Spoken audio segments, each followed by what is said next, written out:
Hey guys, Button25 here, watching the launch of Resurs-P No.3. The launch should occur in 20 minutes, give or take. There you go, you can see the two arms starting to retract. I didn't want to start the video until this point, so we're approaching launch time.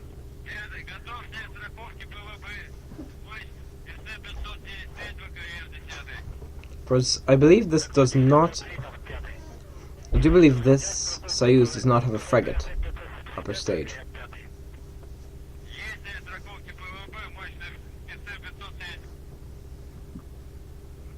As this is the highest resolution there is,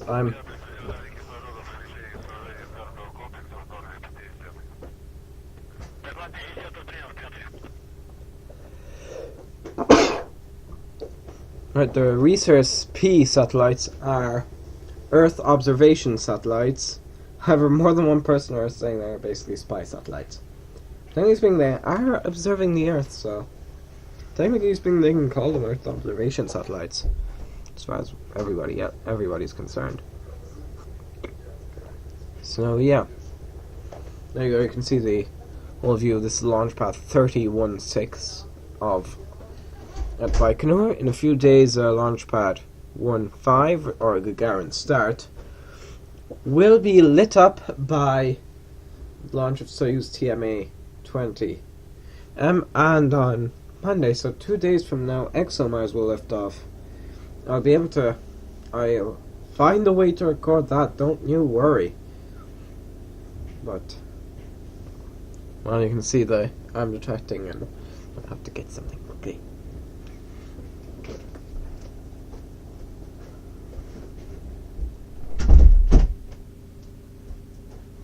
Okay, so those arms are retracting, and in 20 minutes we should have ignition of the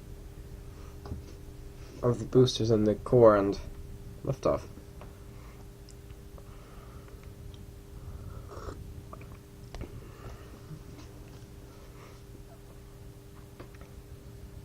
So this has a smaller fairing than most Soyuz vehicles. Ones that launch satellites. So, for example, Progress, it has a longer fairing. Soyuz, that also has a longer fairing and also launch escape tower. The ones launching from Kourou use frigate upper stages, so wider fairing. There's more of kind of a flare here at like there. It's more to there and then there. Fairing.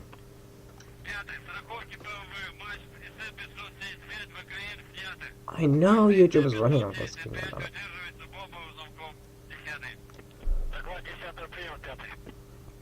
You have to love the fact there are people standing there beside a rocket that's going to launch in 20 minutes. And there were people up around the fairing just a few minutes ago. I'm sure once all those people are confirmed off, there you go. Let's get ready to launch, basically.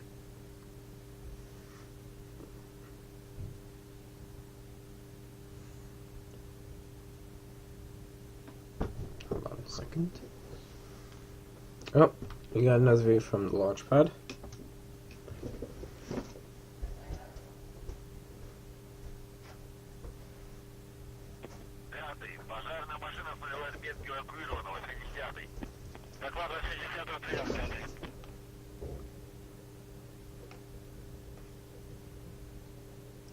Here's I'm going to try to give you some details on Resurs-P No.3. So, give me a few seconds. Hold on. You can see the...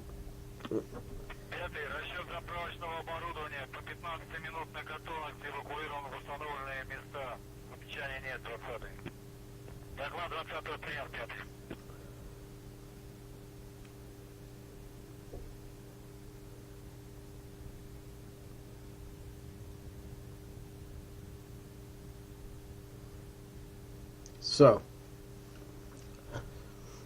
I was thinking what I was about to say, but I forgot.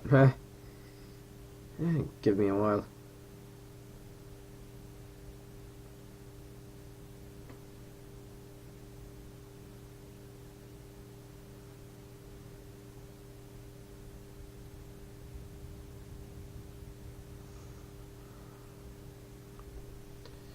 Oh yes, the Soyuz, it's not painted white, it's painted kind of a khaki colour, but the ice turns that colour.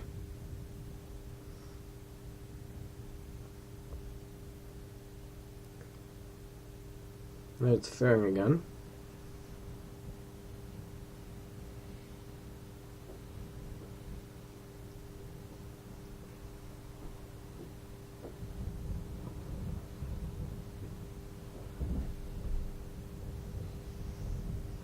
Okay then, hold on, still looking to get that info on Resurs-P No.3, because of course these are Russian. They're not going to provide commentary, or if they are, it's in Russian.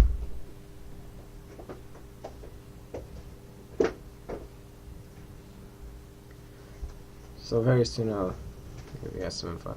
People are just crowding around the launch vehicle. Got to love the Russians for that.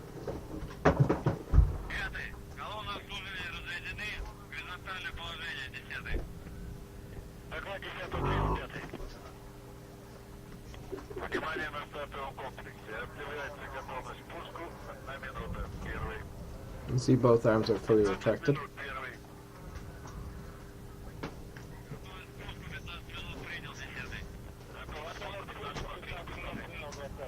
I have no clue what they're saying.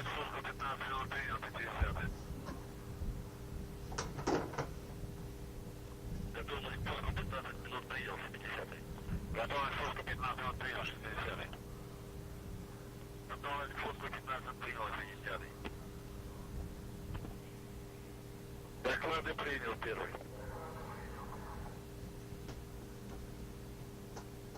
Первый, колонна обслуживания разъединена в горизонтальное положение. Кабина разведена в тише стартовом сооружении. Ракета космического назначения проведена в аппаратном спуску 15 минут. Прошу разрешения уйти со связи. Пятый. Доклад пятого принял первый. Разрешаю уйти со связи.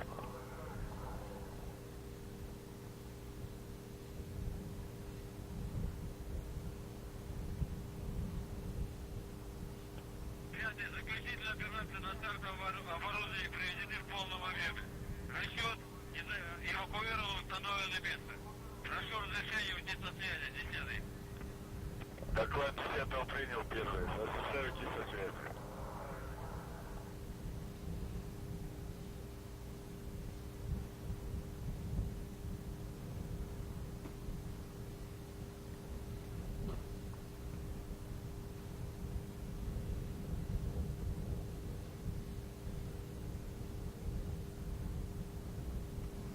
Alright, the Resurs series of Earth observation satellites is part of...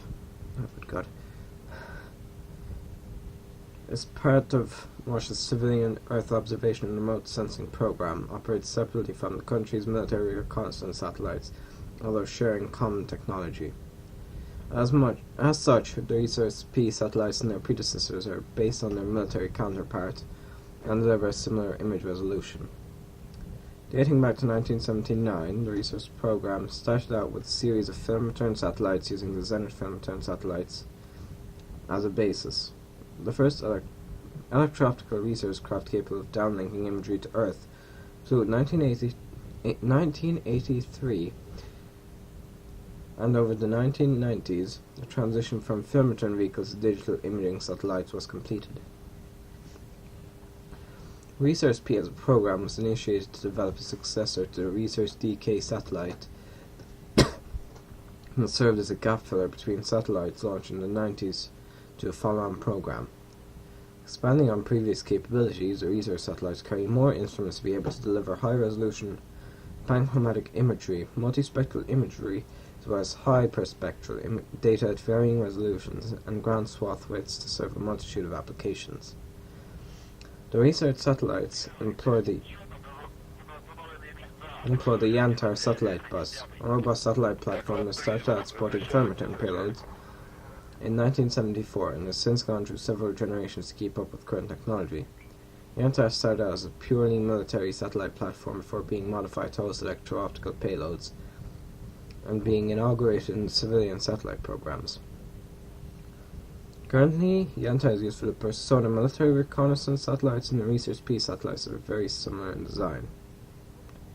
The first Resurs-P satellite was launched in June 2013 for a lengthy checkout phase to put the new instruments to the test and identify any issues before the second was launched.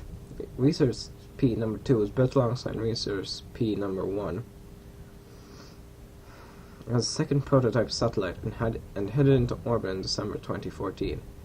After detailed testing and demonstration work, the research program was declared operational in mid-2015. In their prototype role, the Resurs-P 1 and 2 satellites have an expected service life of 5 years, while satellites 3, 4, and 5 are expected to operate for at least 7 years. The Resurs-P number 3 satellite carries a high-resolution optical imaging payload that achieves a ground resolution of 1 meter in the panchromatic band and 3.4 meters for multispectral images. The satellite also carries a hyperspectral imaging payload covering over 200 spectral channels and a wide field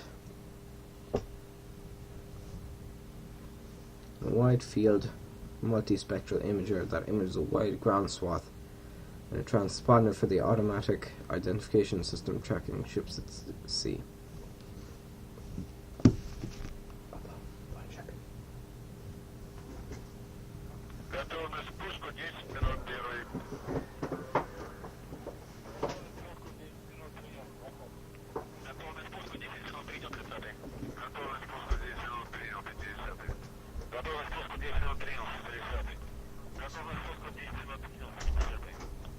Доклады принял первый.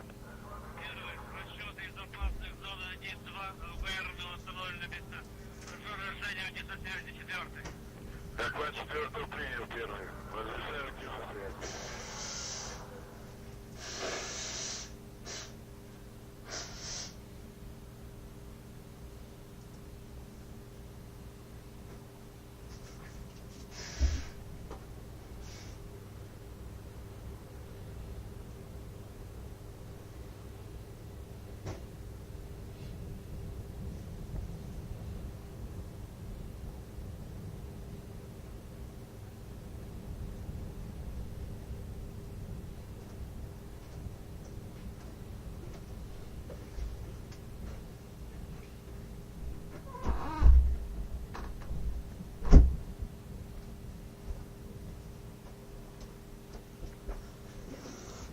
Okay then, now.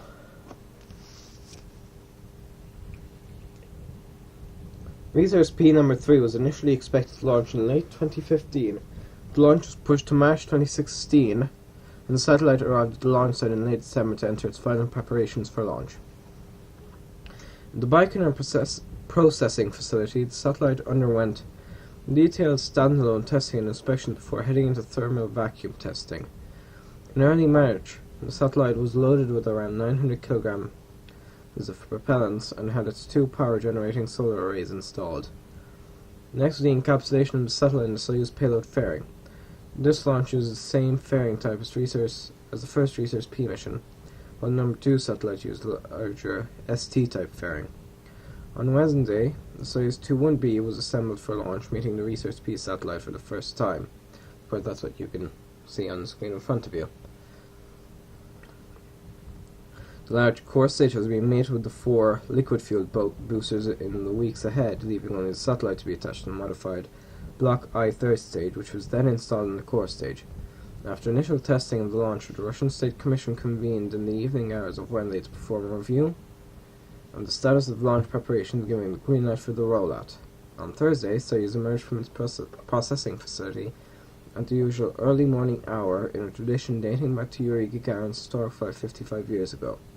Resembling the rollout of Resurs-P number 2 over a year ago, Soyuz made its way through thick fog before arriving at Site 31-6. Reaching the pad, Soyuz was placed in its vertical launch position, and the 2 halves of the service structure were raised to provide protection and access platforms for workers to mark the start of the normal on-pad processing flow of the Soyuz. That includes thorough testing and preparation for the countdown sequence that will begin on Saturday, which is today. And of course, you saw the 2 halves of that pull away. What is it called? The service structure pull away. And a bit of information on the countdown sequence. Soyuz countdown operations start approximately 8 hours before launch to put the Soyuz and Resurs satellite through a methodical process that includes the final steps to configure the vehicle for launch. Once activated, the Soyuz rocket completes a series of checkouts of its flight control system, communication checks, electrical testing, and propulsion system testing is also performed in the early stages of the countdown. At N-5 hours, the Russian State Commission convenes for the final pre-launch review of the countdown status to give the formal approval for Soyuz propellant loading. The tanking cars will have rolled to the pad by then, being connected to ground propellant systems to get ready to load the Soyuz with a total of 274,140 kilograms of kerosene and liquid oxygen. Soyuz fueling is expected to commence around N-4 hours as the 4 boosters, the core stage and the third stage are filled with kerosene and supercold liquid oxygen. In addition, the boosters and the core stage are loaded with liquid nitrogen for tank pressurization. The third stage receives helium pressurant. Propellant loading takes about 90 minutes, and teams will conduct final closeouts of the launcher while fueling is underway. 60 minutes ahead of launch, the guidance system is activated and the flight computer receives their flight software 15 minutes later. With final hands-on work complete, the two halves of the Soyuz service structure will be retracted as late as N-25 minutes, followed by the evacuation of the launch complex. 10 minutes before launch, the inertial guidance system is configured for flight, and the final launch readiness probe is performed. So they would be performing that. They performed that around 2 minutes ago, I'm presuming, or they're performing it around now. Entering the automated countdown sequence at T-6 minutes, so that we'll be approaching that milestone shortly. The Soyuz launch vehicle will begin its final reconfiguration as part of a highly choreographed procedure. Inside the launch bunker near the pad, the launch key will be inserted to give clearance for liftoff. Over the final minutes of the countdown, Soyuz completes the purge of its boosters and core stage engines, begins pressurizing its 12 propellant tanks, and transfers to internal power. 1 minute before liftoff, the onboard sequencer of the Soyuz assumes control over the final steps of the countdown leading up to the launch command at T-20 seconds, triggering the ignition of the engines.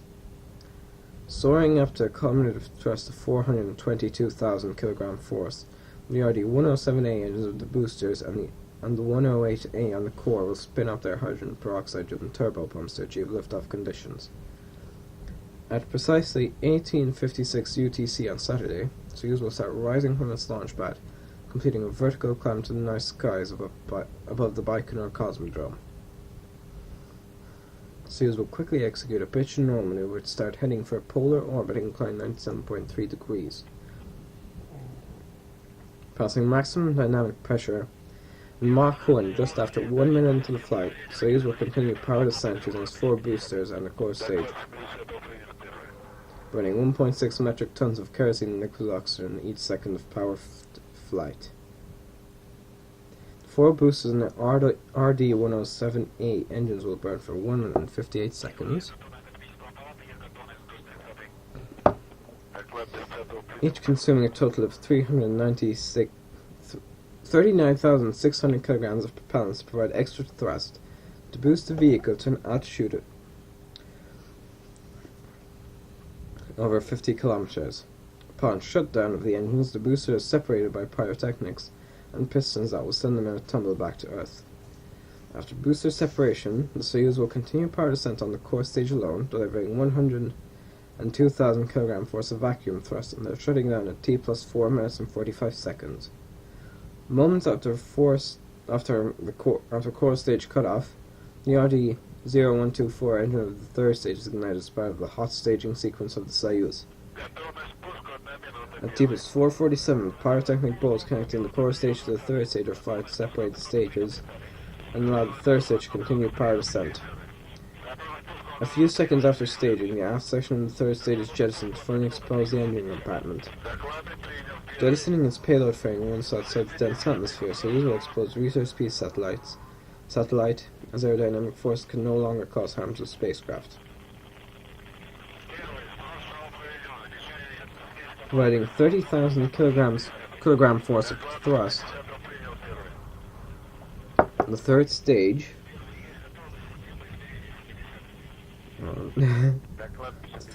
will consume 25,400 kilograms of propellants over a burn of a little over 4.5 minutes. Shutting down just after 9 minutes and 20 seconds into flight, the third stage will immediately release the Resurs-P satellite. Launch is targeting an orbit of 200 by 475 kilometers and an inclination of 97.3 degrees. For a mission to LEO, Soyuz does not require a frigate upper stage. After separation, the third stage of Soyuz opens the oxygen valve that moves the stage away from the separated payload. Deploying its solar arrays and establishing a stable 3-axis Earth-pointing orientation, the research satellite will begin communication with ground stations to begin initial in-orbit testing. In the first several days of its mission, the satellite will use its main propulsion system for a circularization maneuver to reach its operational orbit of 477.5 kilometers at an inclination of 97.28 degrees. 2 maneuvers will be needed to achieve that orbit, typically performed on orbit 37 and 69. So there's still 5 or so minutes left until launch, maybe a bit less. But you now know the launch profile, the send profile I mean. So hopefully everything goes well. So as I said, no frigate. And of course, it's going to take we don't expect to see a scrub of, for weather reasons anyways, because the weather seems to be good in Baikonur, and also you're not going to get a scrub of Soyuz for weather reasons. They are very rare. So far I've only seen one Russian launch delay, and that was on a Proton. Or due to weather. That was the one that launched on Christmas Day. Or sorry, Christmas Eve, so December 24th, 2015.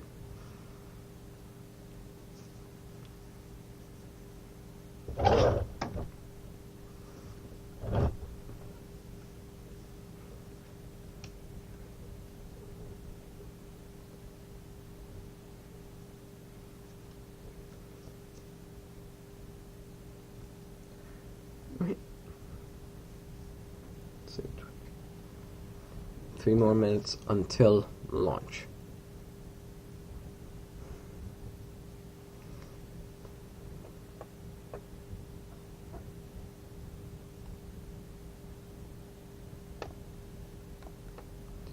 Now that 3 minutes and 9 minute and 20-second launch.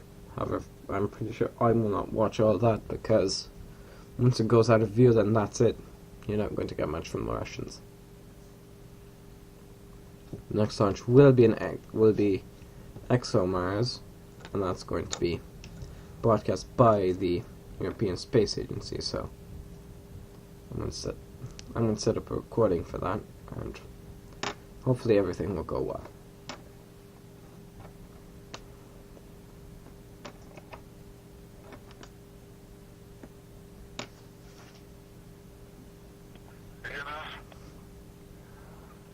Right, 2 minutes until launch.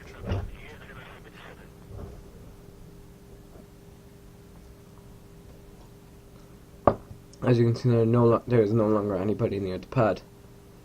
They evacuated the pad. There's not going to be a single person there, hopefully.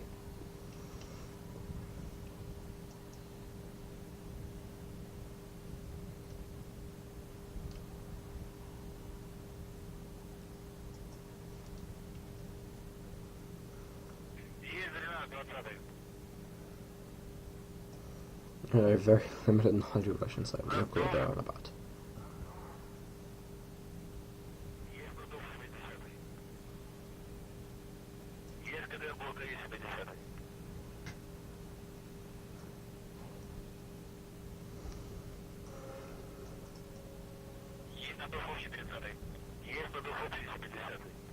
One minute to launch.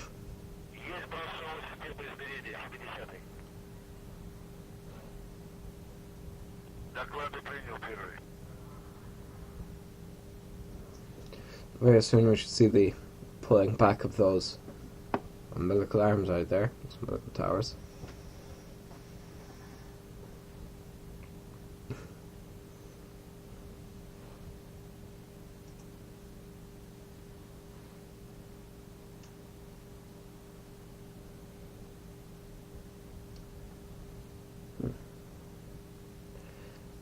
I'm not sure exactly what's going on here. Maybe there's just a bit of a delay in the broadcast.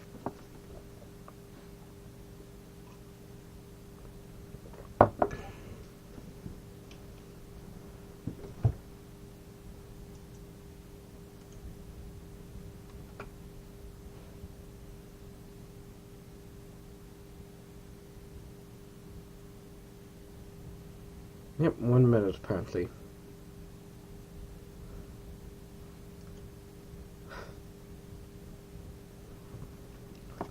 Most of the people watching are Russian, so.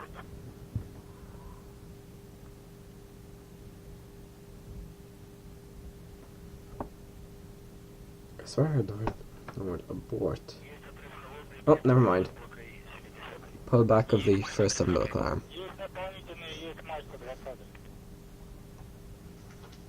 Very soon the second umbilical will pull back. Boost, launch. Second umbilical pull back. Ignition.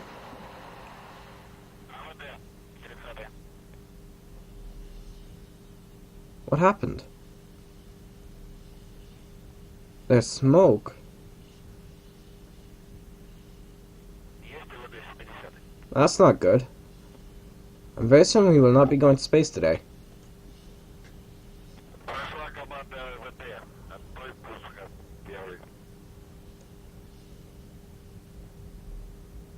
Okay then. Something didn't work with the ignition, it would seem. What's with rocket ignition failures these days? There's a lot of smoke, I can tell you that.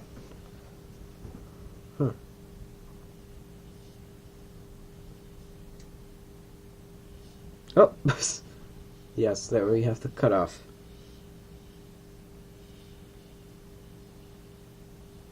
So well then, I'm ending this video here and I'm going to see if I can find out anything as to what caused that scrub. And I'll see you guys in the next launch time. Time about 25. Goodbye.